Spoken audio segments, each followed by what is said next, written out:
Hi there, this is my pride and joy, my 1991 MX-5 Miata. So how do I keep the soft top looking really fresh and in great condition? For the last 24 years I've been using a fantastic product, and that's the 303 Aerospace Protectant product. And what I love about this product, there are four key things. Number one, it actually prevents cracking of your soft top.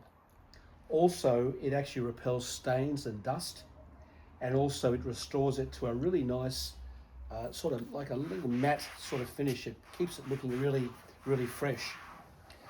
And the last thing, which is really fantastic, because I live in Australia with very strong UV, this actually it actually prevents UV cracking the soft top.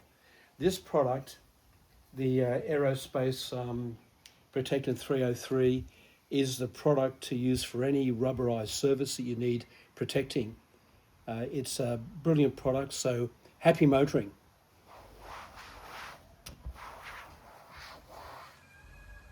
Okay.